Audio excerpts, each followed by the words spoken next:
किसने दिए पावर ना? मुझे नहीं पता आप किस पावर की बात कर रहे हो। हमारे पास 1 साल पहले जितना पावर था फिलहाल उतना ही है, और पावर की हम उम्मीद कर रहे हैं। इसलिए तो हम स्टेटहुड पे जोर दे रहे हैं, क्योंकि वो जम्मू कश्मीर के साथ किया हुआ एक वादा है, जो वादा पूरा होना चाहिए।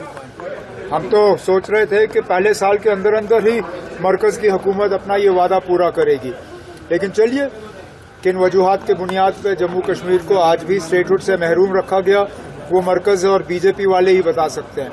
लेकिन हम अपनी कोशिशों को छोड़ेंगे नहीं। जहां तक आपने दरबार मूव के हवाले से बात की, मैंने पहले दिन से मैं कहता आया कि यूटी होते हुए जितने हम अपने लोगों के साथ किए हुए वादे पूरे कर सकते हैं हम कर लेंगे।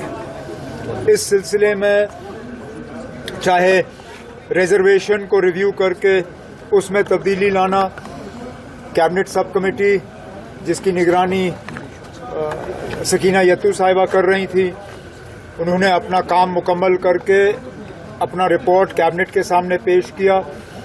कैबिनेट ने उस रिपोर्ट को मंजूरी दी। अब डिपार्टमेंट के तरफ से कैबिनेट का मेमो तैयार किया जा रहा है, उसको बाय सर्कुलेशन हम मंजूरी देके एलजी साहब के पास भेज देंगे। वो एक वादा था हमारा लोगों के साथ। इसी सिलसिले में दरबार मूव को दोबारा शुरू करना, ये भी एक वादा हमारा लोगों के साथ था। लगभग 3 हफ्ते पहले जब कैबिनेट की मीटिंग हुई, उस मीटिंग के दौरान ये फैसला लिया गया। वो फैसला एलजी साहब को भेजा गया। जैसे ही एलजी साहब का दस्तखत फाइल पे हमें वापस मिला, हमने वो ऑर्डर जारी किया है और 2021 के बाद दोबारा जम्मू और श्रीनगर को इस दरबार मूव के जरिए जो है जोड़ा जा रहा है। जिस तरह कल महबूबा मुफ्ती ने कहा है कि जो राज्यसभा की 4 नशिस्तें हैं, हम कुछ शरायत रखे थे।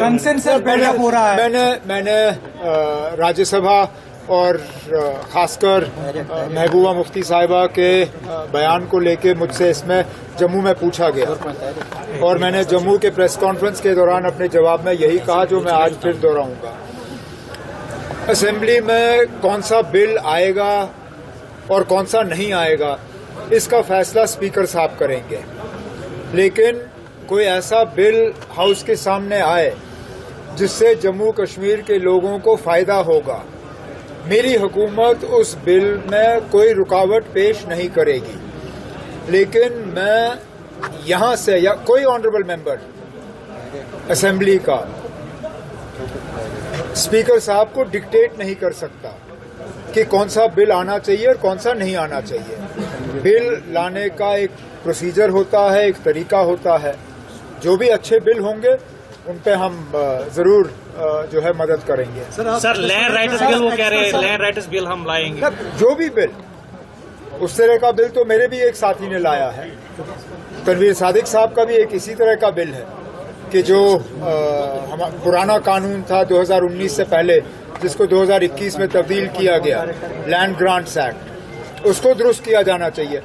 अब मैं नहीं जानता हूं कि तनवीर सादिक साहब का बिल हाउस के सामने आएगा या नहीं आएगा।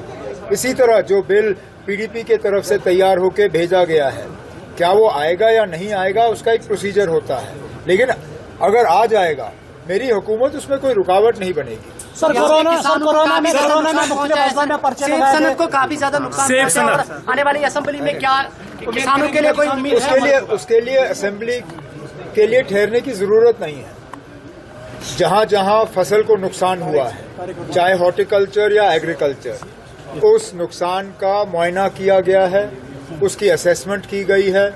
अब उस चीज को लेके मरकज की हुकूमत के साथ बात चल रही है कि एक पैकेज जो है, जिस तरह बाकी रियासतों को दिया गया है, जम्मू कश्मीर को भी एक खसूसी पैकेज मिलना चाहिए, ताकि जो सड़कों का नुकसान हुआ है, जहां पुल बह गए हैं, जहां लोगों के मकानात को नुकसान हुआ है, जहां एग्रीकल्चर हॉर्टिकल्चर को नुकसान हुआ है, इसके लिए हमें एक पैकेज मिले ताकि हम जो लोग इससे मुतासिर हैं उन्हें हम मुआवजा जो है दे पाए। सर कोरोना में मुख्तलिफ अजला में जो पर्चे लगाए गए उनके वायलेशन पर, तो वो अभी रिवोक नहीं किए गए। तो आपकी सरकार ने वादा दिया था ऐसे पर्चे जो लगाए गए हैं उनको रिवोक किया जाए, उनको खत्म किया जाएगा, लेकिन अभी भी वो काम नहीं हो रहा। सर प्लीज बताएं।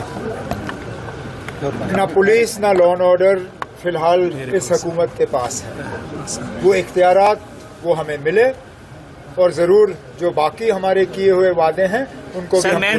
अगर आप ये वीडियो YouTube पर देख रहे हैं तो हमारे चैनल को सब्सक्राइब कर बेल आइकन दबाएं और Facebook पर देख रहे हैं तो हमारे पेज को लाइक करें।